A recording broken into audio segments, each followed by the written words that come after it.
Have you ever felt like those around you had it easier, had a special break in life you didn't have? Or perhaps this was because they were more intelligent than you? What if I told you you might just be wrong, and that the world did align in a way for those people to succeed, despite their intelligence, their special characteristics? Would that shock you? Or perhaps it might just bring some sense into your own personal reality. If you have felt like that, then you're in the right place. This is why today I'm sharing with you Outliers by Malcolm Gladwell. Please invest a few minutes in yourself and hear me out. This might just be what you have been waiting for to hear. And read to bring some sense into your life. So stay tuned and buckle up while we explore Outliers. Welcome.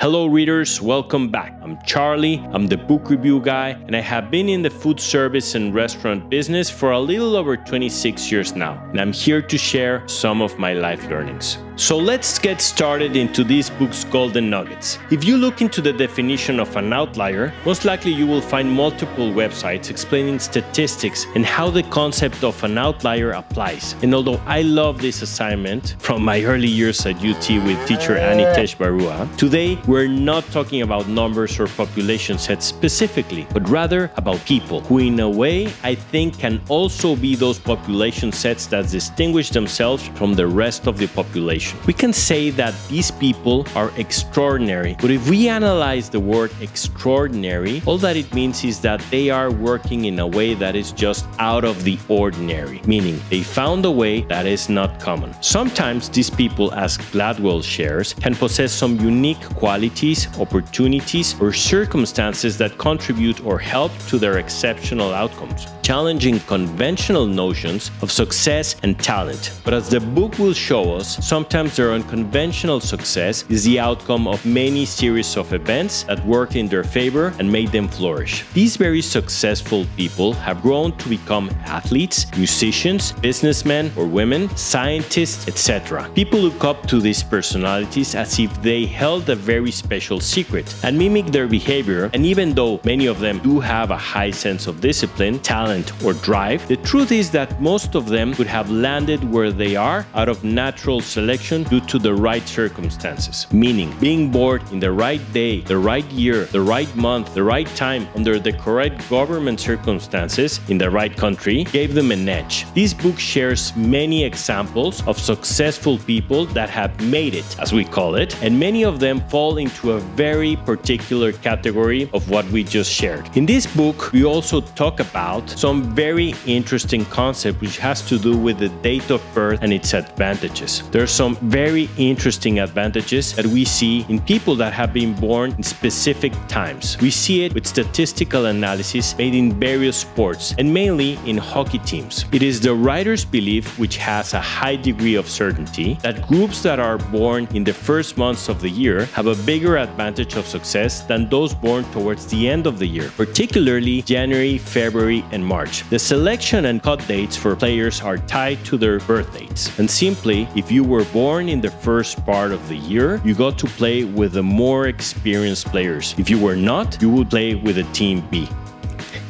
If repeated, the gap of knowledge would just continue growing and growing. The skills that the kids acquired at the young age made them excel in a way that would make them the best choice for the scouts and position them in the best teams. Later on, we can also read about how the most successful people in history, either in business, running a country, kings, queens, technology icons, you name it, many of them share birth dates, and due to the many issues that happened around them at the time, which span from good opportunity and financial environment conditions all the way to wars, government instability, all of these people were able to excel. As an example, we can see some people like John D. Rockefeller, Andrew Carnegie, Henry Ford Sr. and Jr., Sam Walton, Warren Buffett, Carlos Slim, Howard Hughes, Paul Allen, to name a few of the many that are described in this book. And the list goes on and on. Another concept we find on this book is the 10,000-hour rule, meaning that achieving mastery in any field requires approximately 10,000 1,000 hours of deliberate practice, hard grinding. When we analyze the lives of so many successful athletes, we see this time and time again. Doesn't matter where they were born. In fact, sometimes it would seem that the bigger the struggle, the higher they grew. Some examples are the Williams sisters in tennis, Ronaldo, Ronaldinho, Maradona, Hugo Sanchez in soccer, who practice hours and hours to master their craft. Numerous boxers, numerous runners, golfers like Tiger Woods, you name it. But then we also have people in other social ladders, sort of like Bill Gates, who was the son of a very wealthy lawyer in Seattle, who, as we see in this book, through many circumstances that align together,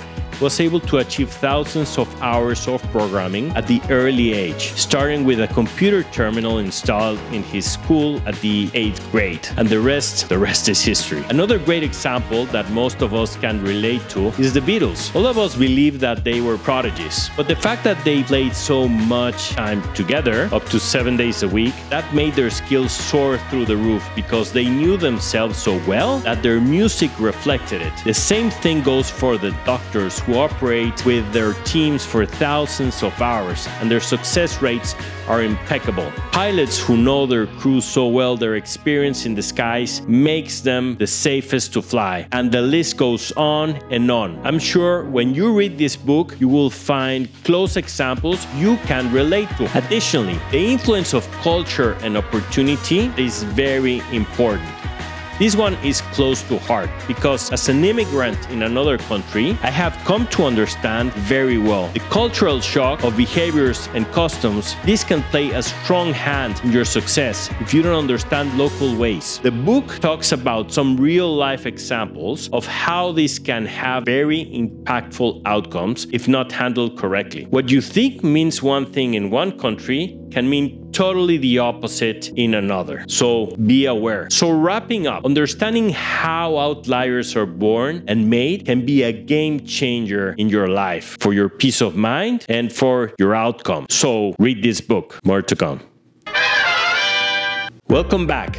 So my 3 strongest takeaways I got from the book are: putting as much time as possible to your craft sets you apart from the rest. I encourage you to do it. Doesn't matter what it takes and how long it takes, as long as you put your heart and soul into it and that makes you happy. Yes, the world is set up in a certain way from the time you were born. You might or might not be able to do anything about that, but you're able to do something about this, about what it is you're going to do with your life. And now that you're aware, your destiny is in your hands. You can have a growth mindset from now on, like what we shared in the last book we read, Mindset, by Carol Dweck. Third, try to understand where you are and how to behave according to the local ways and customs. Yes, you are your unique self, but going against the current can sometimes lead to exhaustion and get lost in the way. Remember, awareness is a powerful tool. I will add a fourth. You can also pave the way for your future generations, like your kids, your family, friends, employees, students, etc. You can be that person who set them up for success, like what the Mothers Group did with the money they raised, ultimately creating the outcome that led Bill Gates to his own success. More to come. Welcome back.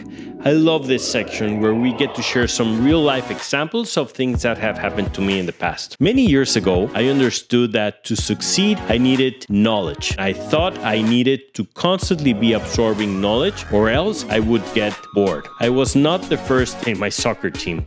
I tried every single sport you can think of and found out I was happier in the ones I challenged myself. Self-discipline, personal development. So as an example, I competed against myself doing triathlons, Ironmans, obviously cycling and swimming. This is also why I have never stopped studying. In fact, this is why I started the book clubs and the book review guy as means to make myself continue my path of growth, my very own growth mindset. If you're in a similar position as me, challenge yourself to be better each day. Do more. Results won't come right away, but they will come. And they won't start on the outside perhaps, but they will start on the inside. outside. They will start without you believing in yourself sometimes. And sometimes we want to eat the whole cake in one sit down, but you will accomplish much more if you divide in hundreds of small portions.